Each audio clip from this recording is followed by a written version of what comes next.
Hello students, welcome to Ivan IQ. Last class में अपन ने motion and laws of motion के बारे में काफी सारा पढ़ा था, न्यूटन्स लॉ ऑफ मोशन और ये सब। और चैप्टर पूरा कंप्लीट हो गया। ऐसा नहीं कि वापस वही खींचेंगे, ऐसा नहीं, वो चैप्टर कंप्लीट हो गया।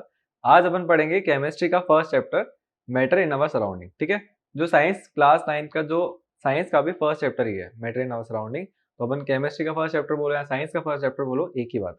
तो अपन इस क्लास में वो पढ़ने वाले। अब उससे स्टार्ट करने से पहले वही हमारा ऐप को शेयर करें, ये सब करें, करें जरूर करें।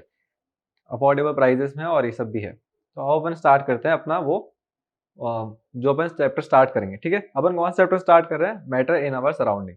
केमिस्ट्री का फर्स्ट चैप्टर है, क्लास 9। तो अपन लिखो, हेडिंग लिख देते हैं, मैटर इन आवर सराउंडिंग।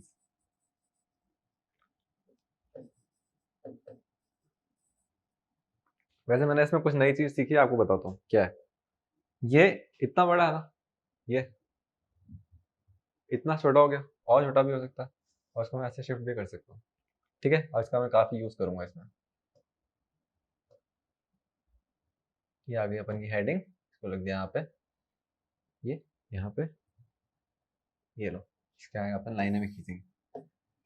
ठीक है, मैटर इन आवर सराउंडिंग। ठीक है, चैप्टर का नाम ये है। अब उसमें क्या है, इसमें क्या क्या है चैप्टर, मतलब ऐसे इंटरेस्टिंग है, काफी इंटरेस्टिंग चैप्टर, आपको मजा आएगा पढ़ने में ये सब। पर थोड़ी बहुत अपन को बेसिक लैंग्वेजेस या बेसिक डेफिनेशंस पता होनी चाहिए किसी किसी की। जैसे मैटर, मैटर है क्या, मैटर की डेफिनेशन क्या है, मैटर क्या होता है, आसपास क्या है मैटर, या अपन कैसे डिफाइन कर सकते हैं किसी भी चीज को कि वो मैटर है कि नहीं है। ठीक है, तो मैटर क्या है, अपन के आसपास जो भी चीजें अवेलेबल है, जिनको अपन टच कर सकते हैं, जिनका कुछ ना कुछ मास है, और जो कोई स्पेस ऑक्यूपाई कर रहा है, उसको अपन मैटर बोलते हैं। ये तो होगी बुक की लैंग्वेज। और ये आपको पता क्या होता था कि हमारे, जब मैं स्कूल में था तो कोई भी नया टीचर आता था ना डेमो देने के लिए, तो फर्स्ट चैप्टर यही होता था, मैटर इन आवर सराउंडिंग।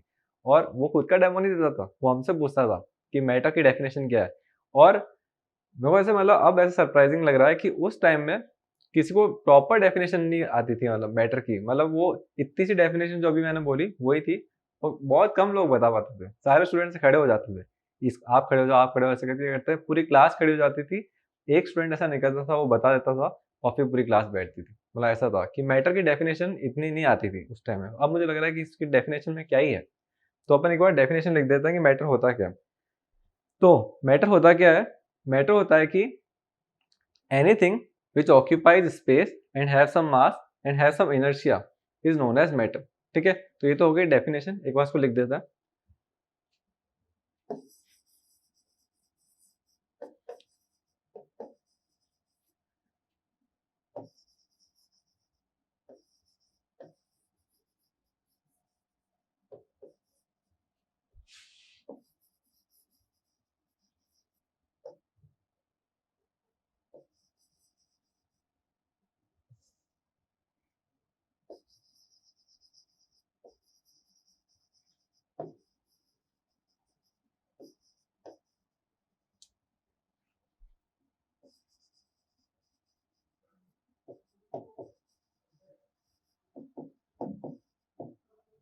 ठीक है, तो ये होता है matter. Anything which occupies space, have some mass and have some inertia is known as matter.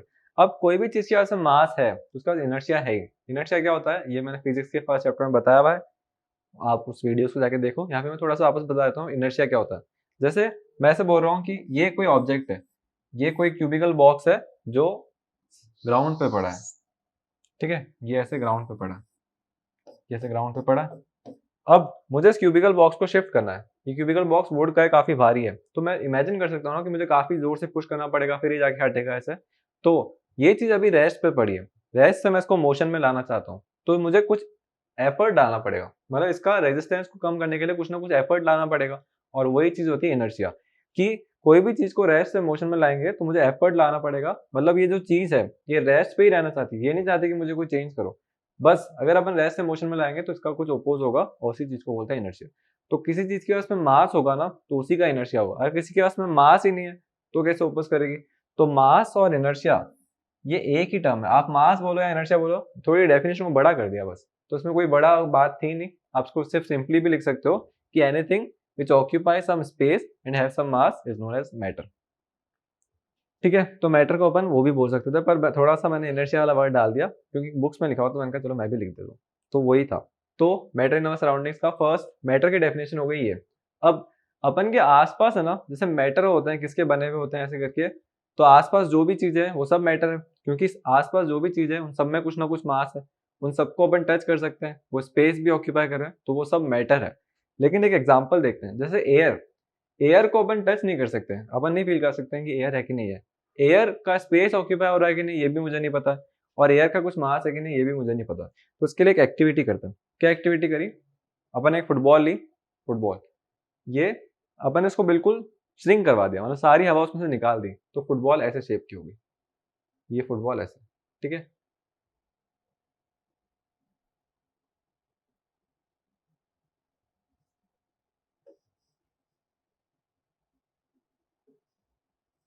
ये ऐसे शेप की हो गई और ये फुटबॉल ही है, ये देखो ऐसे बने हुए होता ना उस पे, तो ऐसे ये फुटबॉल अपन ने माना, ठीक है, इसमें सारी हवा निकाल दी। अब वो जो ऑब्जेक्ट है उसका रबर जो होता है उसका कुछ ना कुछ तो मास होगा, तो मैंने इसका वेट करा, वेट करा तो मुझे पता चला कि इसका मास है 800 ग्राम। वो जो रबर वाली चीज है सिर्फ उसका मास, क्योंकि इसमें से कोई भी एयर नहीं है। अब क्या करा, इसमें मैंने एयर फिल करी, एयर फिल करी इस स्ट्रिंग फुटबॉल में।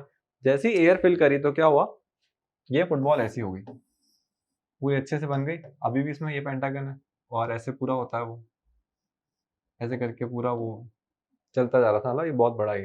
तो इसमें एयर फिल करी, इसमें पेंटागन आ गया और ये पूरा। अब ये जो चीज है ये भी एक स्वेल अप फुटबॉल है, इसका मास 800 ग्राम था, अपन एयर फिल करी और ये। अब मैं देखना चाहता हूँ कि मास में कोई चेंज हुआ क्या, तो क्या पता चला कि अब फुटबॉल का मास हो चुका है 1 kg, ठीक है 1 kg हो गया। तो उसका मतलब 200 ग्राम एक्स्ट्रा कुछ हुआ। एक्स्ट्रा मास कहाँ से आया? तो मास जो है कभी क्रिएट तो नहीं हो सकता था, तो क्रिएट तो नहीं हुआ, तो जो एयर है वहीं से मास आया। तो उसका मतलब एयर का कुछ ना कुछ मास होता है, एयर का कुछ ना कुछ मास होता है। अब इस बॉल को देखें तो इसकी शेप जो है, वॉल्यूम बहुत कम है, कम स्पेस ऑक्यूपाई कर रही है, और ये बॉल ने काफी स्पेस ऑक्यूपाई करा, तो उसने स्पेस भी ऑक्यूपाई करा, इसका मास भी है। और ये किसकी वजह से हो रहा है? तो ये मेनली उसकी वजह से हो रहा है क्योंकि इसमें अपन ने एयर फिल कर दी। एयर फिल करने की वजह से इसमें मास भी आ गया, इसकी वॉल्यूम भी बढ़ गई। तो एयर का मास और वॉल्यूम होता है क्या? तो आंसर है yes, air is also a matter, क्योंकि उसका मास भी है और उसका स्पेस भी ऑक्यूपाई होता है। तो मैटर कौन नहीं है? आसपास अपन ने सभी देख लिया, सभी मैटर है। तो ऐसा कोई एग्जाम्पल दो जो मैटर नहीं है। तो जो मैटर नहीं है वो है फीलिंग्स। फीलिंग्स को अपन कोई स्पेस में रख सकते हैं क्या, या फिर अपन उसको कोई क्या कैसा बोले, जैसे फीलिंग्स का कोई मास भी नहीं है, ठीक है। जैसे अपन एंगर है, एंगर की फीलिंग में, या अपन होपफुल है, ये सब अपन फील नहीं कर सकते, ना अपन का कोई इसका मास है ना कोई स्पेस है, तो अपन फील कर सकते हैं बस का कोई मास या कोई इसका स्पेस ऑक्यूपाई नहीं हो रहा। तो ये जो चीजें होती है इनको बोलते हैं ये मैटर नहीं है। जैसे एनर्जी, कोई भी चीज की energy, kinetic energy, potential energy, ये एनर्जी है, पर इसका कोई मास है क्या? एनर्जी का कोई मास नहीं होता, कोई स्पेस ऑक्यूपाई नहीं होता। कोई ऑब्जेक्ट के अंदर एनर्जी होती है, पर एनर्जी को अपन ने देखा है क्या चलते हुए, या उसको अपन कहीं इकट्ठा करके मास के शेप में ला सकते हैं क्या? तो एनर्जी जो है वो कोई भी मैटर नहीं है। तो एनर्जी हो गई, फीलिंग्स हो गई, ये सब मैटर नहीं होते। तो जो भी चीजें अपन टच नहीं कर सकते, या जिनका कोई मास नहीं है, या उनका कोई स्पेस ऑक्यूपाई नहीं हो रहा, उनको अपन बोलेंगे कि वो मैटर नहीं है। और जिनको अपन टच कर सकते हैं, जैसे अपन ने ये देखा, ये एक मैटर था, ठीक है। तो ये अपन ने पूरा क्लियर देख लिया कि हाँ भाई मैटर होता है और मैटर क्या होता है। और ये अपन को इसी के बारे में पढ़ना है कि अपन के आसपास जो मैटर है उसको कैसे क्लासीफाई करेंगे, उसमें क्या क्या चेंजेस होते हैं, उसकी स्टेट्स कैसे चेंज होती है, इन सब के बारे में। तो अपन मैटर के क्लासिफिकेशन को देखेंगे और वो किसके बने हुए होते हैं वो भी देखेंगे। तो अब अपन ने लिया ये है एक आयरन रॉड, ठीक है। अब इस आयरन रॉड को ब्रेक करते गए पार्टिकल्स में, तो मैं इसको थोड़ा और थोड़ा, फिर और थोड़ा, फिर इसके 10 टुकड़े करे, फिर इसके 20 टुकड़े करे, फिर और टुकड़े करे, ऐसे करते करते लास्ट में पहुंचा कि इस पार्टिकल पे। अब ये पार्टिकल इस आयरन रॉड से निकला हुआ है, ये आगे डिवाइड नहीं हो पा रहा, इसको मैंने कितना भी ब्रेक करा ये नहीं हो पा रहा। तो साइंटिस्ट ने उसको एक नाम दे दिया कि ये पार्टिकल अब डिवाइड नहीं होगा, ये इनडिविजिबल पार्टिकल है, और इस पार्टिकल का नाम दे दिया एटम, ठीक है। तो अब मैटर, मैटर था ये आयरन रॉड, इसकी स्पेस भी ऑक्यूपाई कर रही थी, इसका मास भी था, और अपन इसको डिवाइड कर करके पता करा कि मैटर जो होता है वो फाइनली एक ऐसे पार्टिकल का बना होता है जो फर्दर डिविजिबल नहीं होता। तो अपन ऐसा बोल सकते हैं क्या कि matter is made up of atom, ठीक है। एटम से मिल गई तो मैटर बना, ठीक है। तो जो स्मॉलेस्ट यूनिट होती है मैटर की, उसके बाद में वो डिवाइड नहीं होगा, उसको अपन बोलते हैं एटम, ठीक है। तो ये हो गया एटम। तो अपन को स्टेटमेंट बोलेंगे matter is made up of dash, तो अपन बोलेंगे matter is made up of atom. ठीक है, मैटर जो होते हैं वो एटम के बने हुए होते हैं। आगे और भी आएगा कि मॉलिक्यूल भी होते हैं, पर मॉलिक्यूल भी एटम की है, तो अपन ने डायरेक्ट बोला कि एटम। ठीक है, तो ये अपन को पता चला कि हाँ भाई एटम होता है, और ये मैटर का जो है वो एटम से बना हुआ है। अब मैटर को क्लासीफाई करा कि मैटर को कैसे क्लासीफाई करेंगे, तो मैटर को स्टेट वाइज क्लासीफाई करा, और ये अपन को पता चला कि मैटर जो होता है पार्टिकल से बना हुआ होता है। तो पहले अपन एक स्टेटमेंट लिख देते हैं कि मैटर की फर्स्ट प्रॉपर्टी, अपन अब पढ़ेंगे प्रॉपर्टीज ऑफ मैटर।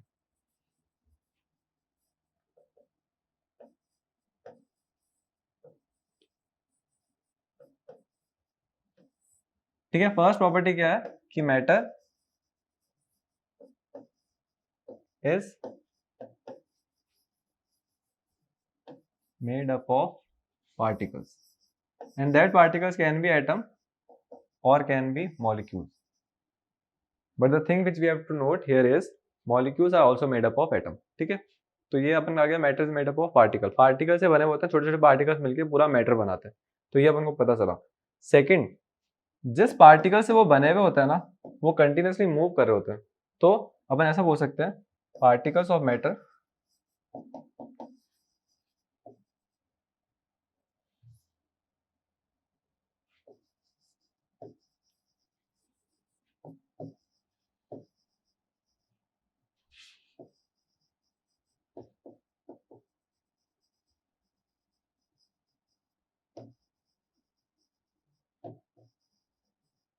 ठीक है, वो कंटिन्यूसली मूव कर रहे होते हैं, पार्टिकल्स और मैटर जो होता है वो कंटिन्यूसली मूव कर रहे होते हैं। तो ये हमको दो प्रॉपर्टीज अभी पता चली है, पर आप कहोगे कि चलो फर्स्ट प्रॉपर्टी तो मानी कि मैटर जो होते हैं पार्टिकल्स के बने होते हैं, चलो माना, पर सेकंड प्रॉपर्टी में बोल रहे हैं कि पार्टिकल्स मूव कर रहे होते हैं। जैसे ये मैटर है, इसका कुछ मास है, स्पेस ऑक्यूपाई कर रहा है, तो उसके पार्टिकल्स मुझे मूव करते हुए नहीं दिख रहे हैं।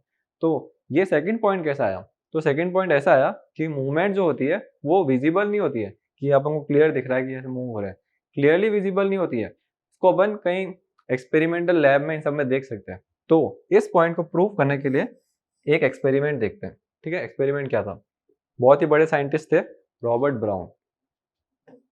ठीक है, रॉबर्ट ब्राउन बाद में भी कहीं ना कहीं आएंगे, कहाँ आएंगे, सेल पढ़ेंगे ना अपन बायो में, तो उसमें भी रॉबर्ट ब्राउन का क्रेडिट जाएगा एक। तो रॉबर्ट ब्राउन एक बायोलॉजिकल साइंटिस्ट थे, बायो के ऊपर एक्सपेरिमेंट करते थे बहुत सारे। उन्होंने क्या किया, पोलन ग्रेन लिया। पोलन ग्रेन क्या होता है, पोलन ग्रेन एट्थ वैसे तुम सब पढ़ के आए हो, फिर भी बता देते हैं। देखो जैसे ये होता है, प्लांट होता है ना, इसमें ये एंथर होता है, यहाँ से इसके ऊपर होते हैं पोलन, मतलब एक फर्टिलाइजेशन प्रोसेस होता है, जो हनी बी और ये आती है उसके जो मतलब ऐसा अपन उसको बोलते हैं, उसके लेग्स पे अटैच हो जाते हैं पोलन, और फिर ये फीमेल में जाते हैं और फिर पॉलिनेशन पूरा प्रोसेस होता था। तो पोलन ग्रेन कहाँ से आता है, प्लांट मतलब फ्लावर के एंथर वाले पार्ट में से, बहुत छोटे से होते हैं, अपन को नहीं दिखते हैं। ठीक है, तो ये विजिबल नहीं होते हैं। तो उन्होंने छोटे छोटे पोलन लिए जो दिख रहे नहीं थे पर माइक्रोस्कोप के अंदर दिखेंगे, तो उन्होंने पोलन ग्रेन लिए और क्या करा, वाटर लिया, ये वाटर है बीकर, इसमें वाटर फिल हुआ है, और पोलन को इसमें डाल दिया। तो इन्होंने क्या देखा कि पोलन का जो ऊपर वाला मूवमेंट था ना, वो कंटिन्यूसली ऐसे मूव कर रहा था। ये पोलन यहाँ था, लाइन क्यों बनी, मैंने तो पॉइंट बना, तो ये यहाँ गया, फिर ये यहाँ गया, फिर ये यहाँ गया, फिर ये यहाँ गया, ऐसे जिगजैग मूवमेंट कंटिन्यूसली मूवमेंट कर रहा था पानी में आने के बाद में। तो इससे शो हुआ कि जो पार्टिकल्स होते हैं, दो बार जैसे मैंने दो चीजों को मिक्स करा, पोलन ग्रेन और वाटर को, तो दोनों के पार्टिकल्स मूव कर रहे थे। वाटर के पार्टिकल्स पोलन ग्रेन से टकरा रहे थे और पोलन ग्रेन की मूवमेंट हो रही थी, तो कंटिन्यूसली पोलन ग्रेन जो था वो मूवमेंट करे जा रहा था। इस मूवमेंट को डिस्कवर किसने करा, रॉबर्ट ब्राउन ने। तो इस टाइप की मूवमेंट को क्या बोलते हैं, तो उसको बोलते हैं ब्राउनियन मूवमेंट।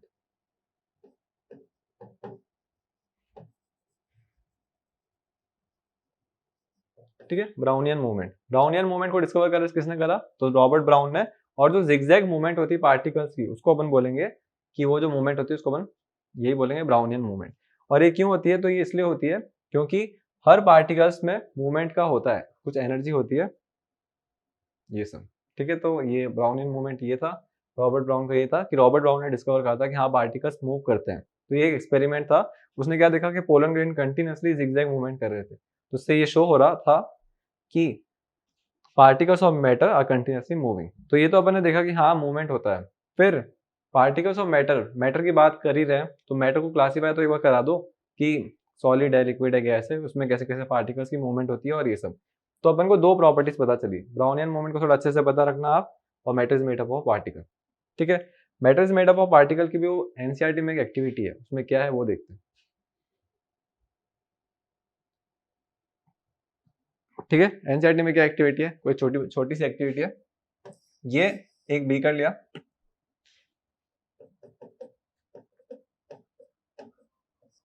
ये वाटर था, इसमें प्योर वाटर था।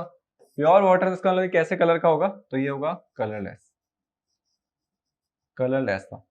ठीक है, अब क्या करा, इसमें एक सर्कुलर बॉल क्रिस्टल लिया, क्रिस्टल जैसे ये क्रिस्टल किसका था, इसमें ऐसे डिप करा, ये क्रिस्टल था पोटेशियम पर मैंगनेट।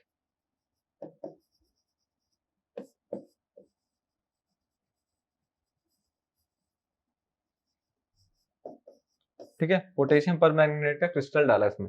पोटेशियम पर मैंगनेट का कलर होता है पर्पल। ठीक है, पर्पल कलर का वो होता है। तो जैसे इसको डाला ना इसमें, तो क्या हुआ, कुछ हिलाया विलाया नहीं, बस को ऐसे रखा कि इसमें डिप करा था बस। थोड़े टाइम के बाद में इधर से पर्पल कलर जो था वो पूरे वाटर में फैल गया, और पूरा वाटर पर्पल कलर का हो गया। तो इससे ये शो हो रहा होगा ना कि इधर से कुछ पार्टिकल्स निकले, उसने वाटर के साथ में मिक्स होकर उसको पूरा कलर चेंज कर दिया। तो पार्टिकल्स निकले, तो इसका मतलब क्या हुआ, पार्टिकल से बना हुआ होगा, तो तभी तो पार्टिकल्स निकले। तो इससे ये शो हो रहा है कि हाँ पार्टिकल्स तो होते हैं, तभी पार्टिकल्स निकल के उसका पूरा कलर पर्पल कर रहे हैं। अब पार्टिकल्स निकले तो चलो हुआ, ये पूरा कलर इसका हो गया, ये पूरा मतलब पर्पल कलर का हो गया। अब इसमें से मैंने सिर्फ 10 ml निकाला, 10 ml। तो 10 ml कैसे कलर का होगा, पर्पल कलर का। अब मैंने वापस एक बीकर लिया, वाटर फिल करा इसमें, और इसमें वाटर फिल करा सिर्फ 90 ml। ठीक है, 90 ml था तो उसमें कलर लेस ही होगा। पर क्या हुआ, ये 10 ml इसमें डाला ना अगर, उसका कलर चेंज हो गया। कलर चेंज हुआ मतलब ये वापस से पर्पल कलर का हो गया। उतना ज़्यादा डार्क नहीं हुआ पर पर्पल कलर का हुआ। अब क्या करा, थोड़ा वापस से चेंज करा, जो अपन ने ये डाइल्यूटेड करा था इसका 10 ml वापस लिया, इसका 10 ml लिया, और नया वापस से एक बीकर लिया, वापस से वही 90 ml का ये सब। तो जैसे ही उसमें डाला तो फिर से पर्पल कलर का हो गया। तो ये शो हो रहा है कि पार्टिकल्स जो होते हैं वो कंटिन्यूसली मूव भी करते हैं, क्योंकि वो जो जैसे ही नए स्पेस में जा रहे थे वो वापस से पूरे कलरलेस लिक्विड को कलरफुल कर रहे थे। तो ये यहाँ से मतलब ये शो हुआ कि जो पार्टिकल्स होते हैं कंटिन्यूसली मूव करते हैं। ठीक है, तो अपन को मेनली दो पॉइंट अच्छे से पता चल गए। फर्स्ट क्या था, ये कि matter is made up of particle, particle के वो बने हुए होते हैं। सेकंड है कि पार्टिकल्स और मैटर जो होते हैं वो कंटिन्यूसली मूव करते रहते हैं। ठीक है, कंटिन्यूसली मूव करते रहते हैं ये। अभी प्रॉपर्टी को थोड़ा अच्छे से पढ़ेंगे, क्योंकि अपन ने अभी डिफरेंशिएट नहीं करा है कि मैटर क्या सॉलिड है, लिक्विड है, गैस है कि क्या है। ठीक है, तो अपन ने देखा कि मैटर की मेनली दो प्रॉपर्टीज है। फर्स्ट क्या था कि मैटर पार्टिकल के बने हुए हैं, और सेकंड देखा कि पार्टिकल्स होते हैं कंटिन्यूसली मूव करते रहते हैं। अब मैटर का मतलब पार्टिकल्स के हिसाब से, फिजिकल स्टेट के हिसाब से क्लासिफिकेशन देखते हैं कि फिजिकल स्टेट के हिसाब से मैटर तीन टाइप के। एक मैटर होंगे जो सॉलिड में होंगे, एक लिक्विड में होंगे, और एक स्टेट होगी गैस की। तो मेनली तीन स्टेट्स बोली, सॉलिड, लिक्विड और गैस। वैसे आगे और भी आएगा कि और स्टेट्स भी अब आ गई, जैसे प्लाज्मा, बोस, आइंस्टीन वाले। पर मेनली तीन स्टेट्स हैं कि सॉलिड, लिक्विड, गैस, ये है। लास्ट में अपन दो और पढ़ेंगे स्टेट्स के बारे में। पर अभी अपन मैटर को क्लासीफाई करें सिर्फ तीन स्टेट्स में, एक सॉलिड, एक लिक्विड और एक गैस। ठीक है, तो अब सॉलिड के पार्टिकल्स होंगे वो भी मूव करते होंगे, लिक्विड के पार्टिकल्स भी मूव करते होंगे, और गैस के पार्टिकल्स भी मूव करते होंगे। तो अब इनकी प्रॉपर्टीज चेक करते हैं कि सॉलिड के कैसे पार्टिकल्स होते हैं, लिक्विड के कैसे होते हैं, और गैस के कैसे होते हैं। ठीक है, तो अब ले लें अपन सॉलिड। ये कोई सॉलिड है,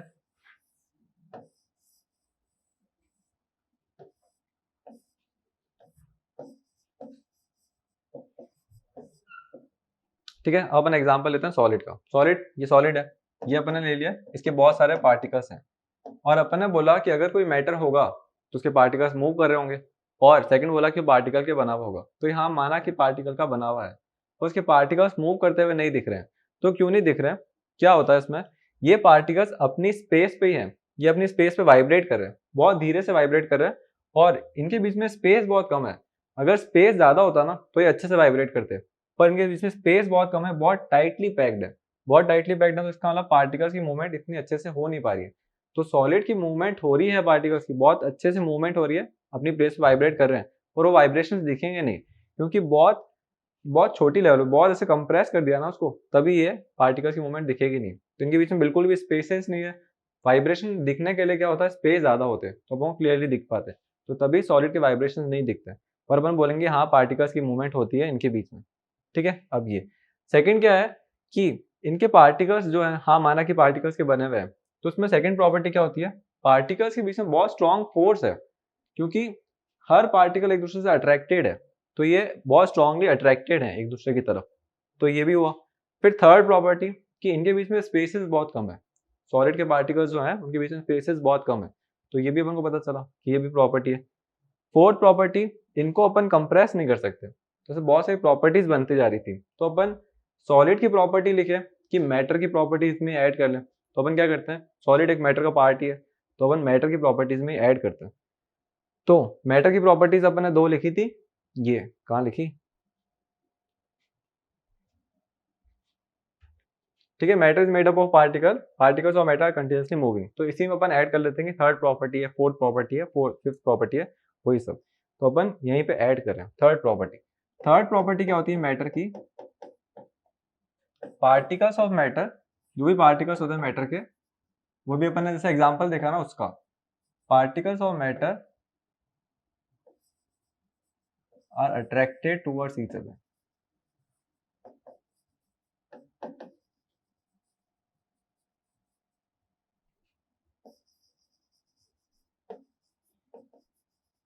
ठीक है, जो भी मैटर के पार्टिकल्स होते हैं उनके बीच में थोड़ा सा अट्रैक्शन फोर्स होता है, और उस फोर्स को अपन बोलते हैं इंटरमॉलिक्यूलर फोर्स, जो भी मॉलिक्यूल्स हैं अंदर के बीच में उनके बीच का जो फोर्स है उसलिए, तो अपन ने बोला particles of matter attracted towards each other by intermolecular forces.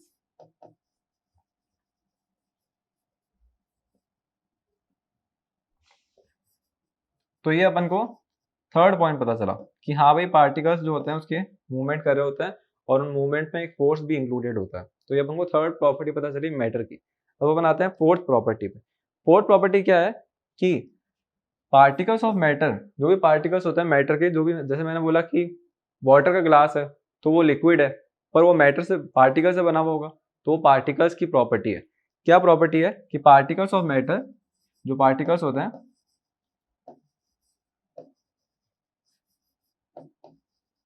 Have spaces between them, उनके बीच में स्पेस भी होता है। ठीक है, ये नई बात पता चली।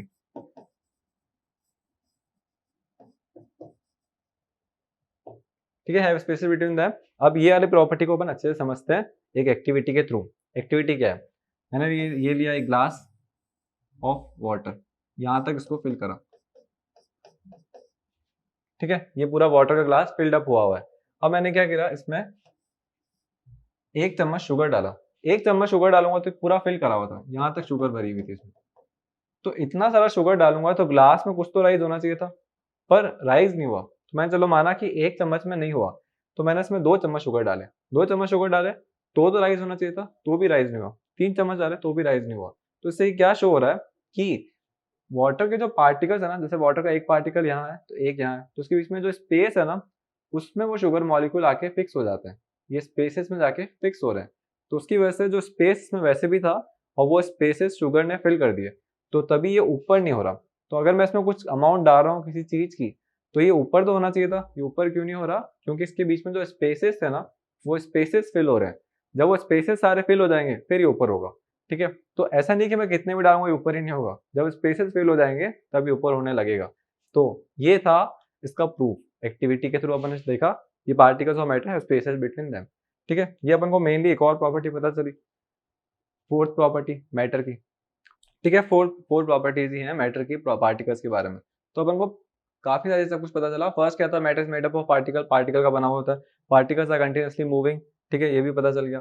फिर अपन ने देखा कि particles of matter attracted towards each other by intermolecular forces, वो एक दूसरे से अट्रैक्टेड होते हैं, इंटरमॉलिक्यूलर फोर्सेस होते हैं, और उनके बीच में कुछ स्पेस भी होता है। अब उनको ये प्रॉपर्टीज तो पता चल गई, पर क्या ये प्रॉपर्टीज जो है वो सबके लिए सेम है, जैसे सॉलिड के लिए ये सारी प्रॉपर्टीज है, लिक्विड के लिए भी सब यही है, गैस के लिए भी सब सेम है। तो प्रॉपर्टीज अपन ने मैटर की पढ़ी, और मैटर के पार्ट्स हैं सॉलिड लिक्विड गैस, तो मैटर की प्रॉपर्टीज पढ़ी तो सब पे एप्लीकेबल होगी, तो ये प्रॉपर्टी सबकी है, बस सब में थोड़ी थोड़ी डिफरेंट है, थोड़ा सा डिफरेंस है सब में, तो चारों प्रॉपर्टी सब पे एप्लीकेबल है, सॉलिड पे भी, लिक्विड पे भी और गैस पे भी। अब अपन पढ़ेंगे सॉलिड की, सॉलिड की कैसी प्रॉपर्टीज है। ठीक है, अब स्टार्ट करते हैं solid.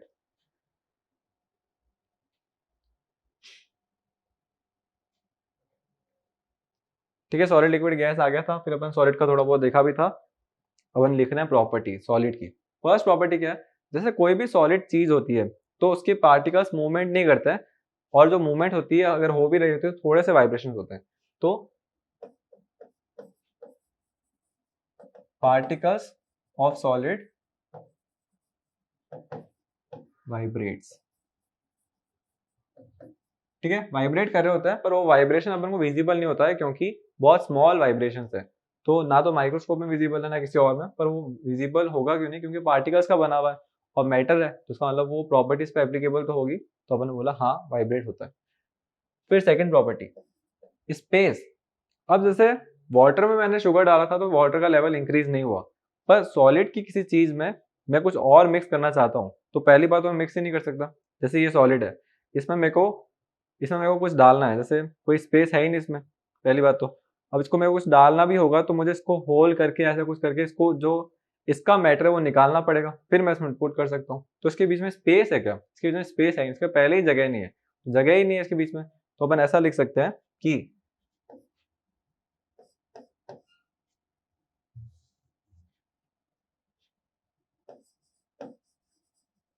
Space between particles of solid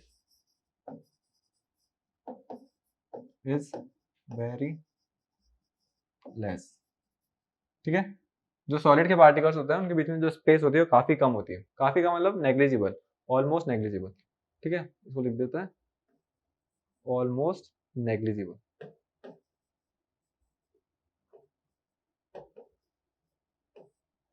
फिर आता है अपन थर्ड पॉइंट पे। अपन ने देखा कि हाँ उनके बीच में स्पेसेस बहुत कम है। क्या अपन पार्टिकल्स को अलग अलग कर सकते हैं? जैसे मैं इसके पार्टिकल को अलग करना चाहता हूँ तो अलग नहीं कर सकता। क्यों नहीं कर सकता? क्योंकि जो दूसरे कॉन्स्टिट्यूएंट पार्टिकल्स हैं वो पहले वाले को बहुत अच्छे से खींच के बैठे हैं, एक फोर्स से पकड़ के बैठे हैं। ठीक है, तो जो थर्ड पॉइंट है कि इनके बीच का जो इंटरमोलिकुलर फोर्स होता है ना वो बहुत स्ट्रांग होता है, बहुत ज्यादा स्ट्रांग। तो इंटरमोलिकुलर फोर्स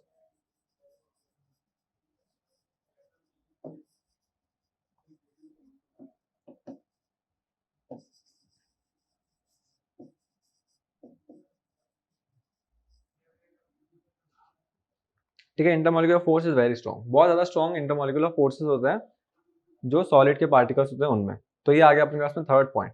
अब अपन आते हैं अपने फोर्थ पॉइंट पे। Fourth point. फोर्थ पॉइंट क्या है उसके बारे में पहले। ठीक है, फोर्थ पॉइंट क्या है कि इनका जो शेप होता है ना वो फिक्स शेप होता है। जैसे मैंने ऐसे बोला कि ये एक ग्लास ऑफ वाटर है, टी ग्लास ऑफ वाटर। फिर मैं एक दूसरे घर में गया तो उनके यहाँ पे ऐसा ग्लास था, और फिर मैं अपनी केमिस्ट्री लैब में गया तो वहाँ पे ऐसा ग्लास था, टेस्ट ट्यूब थी मतलब ये। तो ये फर्स्ट था, ये सेकंड था, ये थर्ड था। मैंने इसमें पानी फिल करा तो ये पानी का शेप ऐसा हो गया। फिर मैंने पानी इसमें फिल करा तो पानी का शेप ऐसा हो गया। फिर मैंने पानी इसमें फिल करा तो पानी का शेप इस टेस्ट ट्यूब जैसा हो गया। तो पानी का शेप जो था वो फिक्स था क्या किसी भी केस में? तो वाटर का शेप फिक्स था ही नहीं। वाटर का स्टेट क्या है? लिक्विड। लेकिन अगर मैं इसको ले जाता और मैं बोलता कि इसको इन सब में फिल कर दो तो क्या ये शेप इसका ले पाता? इसका शेप नहीं ले पाता। तो उसका फिक्स शेप है, इसका शेप यही रहेगा, इसको अपन शेप को चेंज नहीं कर सकते बिना किसी फोर्स के। फोर्स लगा दिया तो शेप चेंज हो ही जाएगा, जैसे मैंने इसको पूरा तोड़ मरोड़ के फिर डाल ही दिया तो अलग बात है। पर फोर्स के बिना इनका शेप जो होता है वो बिल्कुल फिक्स्ड होता है। ठीक है, सॉलिड का। तो इसका अपन थर्ड प्रॉपर्टी लिख सकते हैं, जो नई चीज सीखी है उसको अपन यूज करेंगे।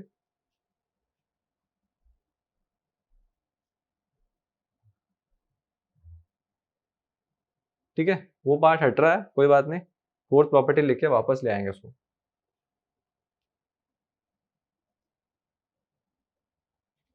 फोर्थ पॉइंट क्या है? एक मिनट, ये लो। फोर्थ पॉइंट क्या है? फोर्थ पॉइंट क्या है कि क्या बोला था मैंने? They have fix shape, they have fixed shape. एक फिक्स शेप है उनका। लिक्विड ऐसा नहीं है कि कहीं पे भी चले गए उस शेप के बन गए, ऐसा नहीं है। हम उनकी खुद की कुछ है, पहचान है। तो दे हैव फिक्स शेप। ठीक है, फोर्थ पॉइंट ये आ गया। फिफ्थ पॉइंट, जैसे मैंने क्या बोला कि मैंने वही वापस लिया।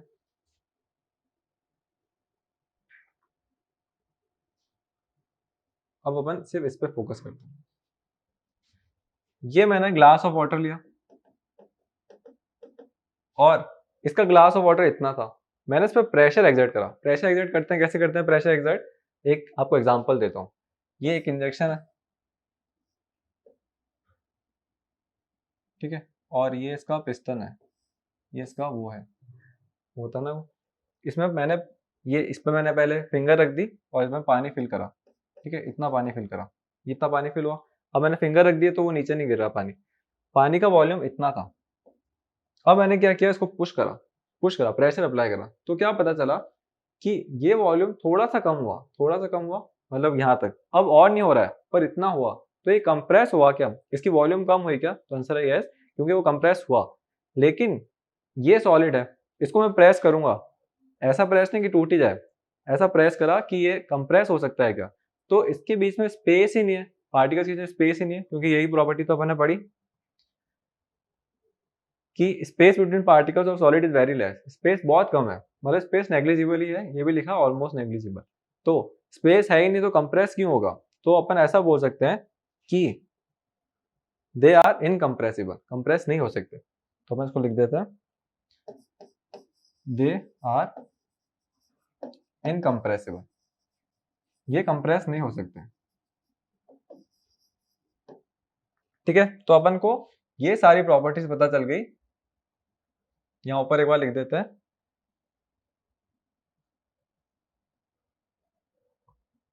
प्रॉपर्टीज ऑफ सॉलिड है ना,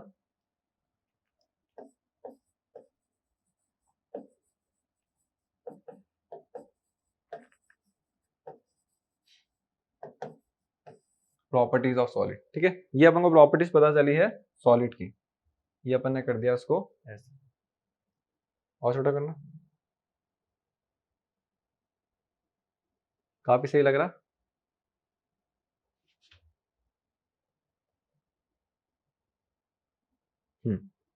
ठीक है, तो ये अपन ने प्रॉपर्टीज पढ़ ली सॉलिड की, 5 प्रॉपर्टीज पढ़ी। क्या है, पार्टिकल्स ऑफ सॉलिड वाइब्रेट करते हैं, पार्टिकल्स मूवमेंट करते हैं, space between particles of solid is very less, almost negligible, intermolecular force is very strong, इनके बीच में पार्टिकल्स में बहुत स्ट्रॉन्ग इंटरमोलिकुलर फोर्सेस होता है जो दूसरे पार्टिकल को छोड़ना ही नहीं चाहता, ठीक है। और फोर्थ बड़ी, दे आर फिक्स शेप, एक फिक्स शेप होता है, दे आर इनकम्प्रेसिबल, क्योंकि इसको अपन कंप्रेस नहीं कर सकते, ठीक है, तो इनके शेप फिक्स होता है। अब आप सोच रहे होंगे कि एक एग्जाम्पल लेते हैं, एक एक्टिविटी करते हैं पूरी।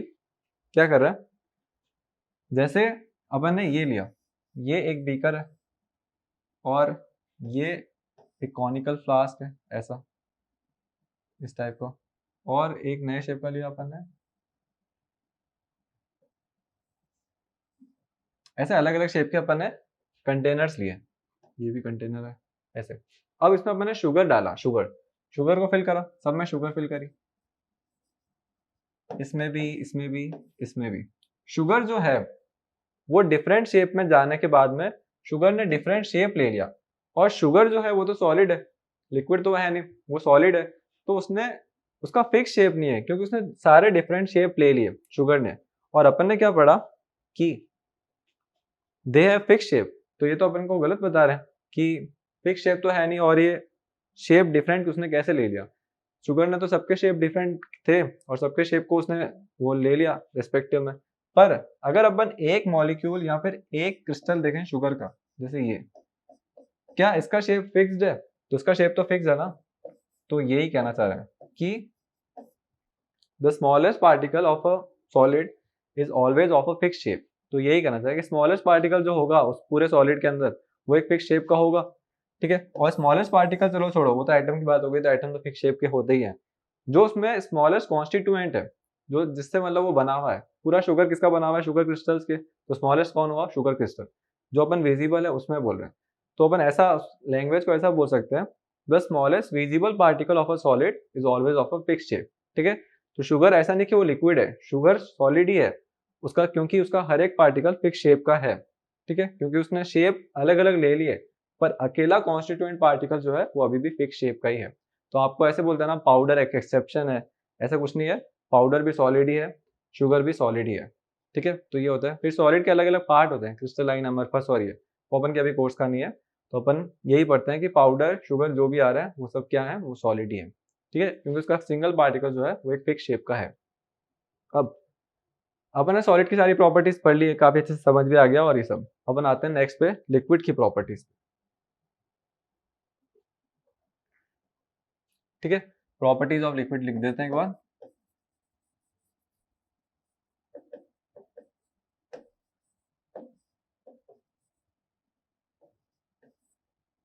फर्स्ट प्रॉपर्टी पार्टिकल्स की जो मूवमेंट होती है, क्या तो होती है, जैसे मैंने बोला कि ये पानी फिल हुआ हुआ, ये कहीं पानी गिरा है, थोड़े टाइम के बाद क्या देखेंगे, ये पानी ऐसे फैल गया, यहाँ फैल गया, फिर ऐसे, तो उसके पार्टिकल्स मूवमेंट कर रहे हैं, कंटिन्यूसली मूवमेंट कर रहे हैं, और इसका कोई शेप वेप ऐसा कुछ है ही नहीं, कोई फोर्सेस भी स्ट्रॉन्ग है नहीं, तो पार्टिकल्स दूर दूर जाने चाह रहे हैं अपने आप से, तो ये दूर दूर चले गए। तो बस की फर्स्ट प्रॉपर्टी लिख सकते हैं कि there is movement of particles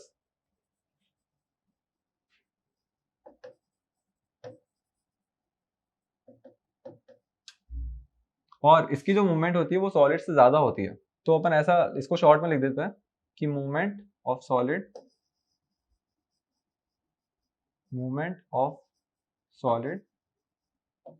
is lesser than movement of liquid.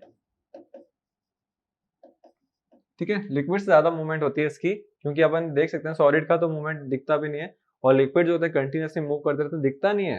जैसे ठहरा हुआ पानी तो अपन को थोड़ी दिख रहा है कि पार्टिकल्स मूव कर रहे हैं, पर वो मूव करते हैं। ठीक है, और सॉलिड से ज्यादा मूव करते हैं। तो ये आ गया इसका फर्स्ट पॉइंट। सेकेंड पॉइंट, इनके बीच में स्पोर्ट्स कैसा होता है, जैसे इसको तोड़ना बहुत हार्ड है, पर लिक्विड को तोड़ना कोई आसान बात ही है। लो, तो इंटरमॉलिक्यूलर फोर्सेस आर वीक।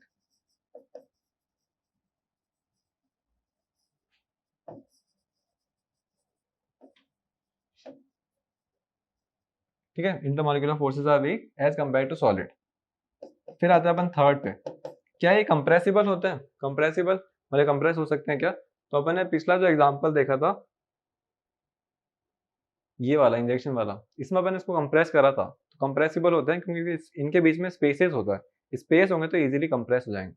तो आंसर है yes, they are compressible, they are compressible.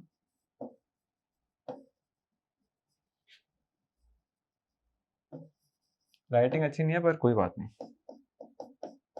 Fourth पे आता है, फोर्थ क्या पॉइंट है कि स्पेसेस तो होते हैं इनके बीच में, पर कितने? सॉलिड से ज्यादा कि सॉलिड से कम? तो सॉलिड से ज्यादा स्पेस होते हैं, they have larger spaces than solid. ठीक है, अपन को फोर्थ प्रॉपर्टी मिल गई है, फिर से अपन इसका यूज करेंगे थोड़ा, क्योंकि हमको अभी आ चुका है। अरे अरे चाचा, फिफ्थ प्रॉपर्टी, फिफ्थ प्रॉपर्टी क्या कहती है कि इनका कोई फिक्स शेप नहीं होता, ये किसी का भी शेप ले सकते हैं, ये किसी का भी शेप ले सकते हैं। So they do not have fix shape. Writing तो बहुत ज्यादा ही गंदी लग रही है, पर क्या करें। अपन को मैंने ओरली बोला तो आपको समझ आया है क्या? ठीक है, राइटिंग आप अपनी अच्छी करना, मेरी खराब है इसलिए। तो अपन इसको कर दिया कंप्रेस, और ये आ चुका है पूरा प्रॉपर्टीज ऑफ लिक्विड। ठीक है, तो अपन को प्रॉपर्टीज मिल गई, there is movement of particles, movement of solid is lesser than movement of liquid. ठीक है, सॉलिड की जो मूवमेंट होती है वो कम होती है मूवमेंट ऑफ लिक्विड से, पार्टिकल्स की बात कर रहे हैं। सेकंड, इंटरमॉलिक्यूलर फोर्सेस बहुत वीक होते हैं। Third, they are compressible, they have larger spaces than solid, they do not have fix shape. ठीक है, तो ये अपन ने प्रॉपर्टीज पढ़ ली लिक्विड की। अब अपन आते हैं सबसे इंपॉर्टेंट पे, जो है गैस। गैस सबसे इंपॉर्टेंट है क्योंकि इसकी प्रॉपर्टीज जो है ना, वो इन सबसे बिल्कुल भी मैच नहीं होती है, इन सबसे मतलब बहुत ज्यादा एक्सट्रीम लेवल पे। ठीक है, तो अपन गैस पढ़ेंगे, कल पढ़ेंगे प्रॉपर्टीज ऑफ गैस, जो है कल के लेक्चर में पढ़ेंगे अच्छे से कि प्रॉपर्टीज ऑफ गैस क्या होती है। तो तब तक के लिए थैंक यू। इस वीडियो को अच्छे से देखना, कोई डाउट हो तो आप पूछ सकते हैं, और ऐप को शेयर करें तो उसको एक्सपोजर मिले। ठीक है, थैंक यू।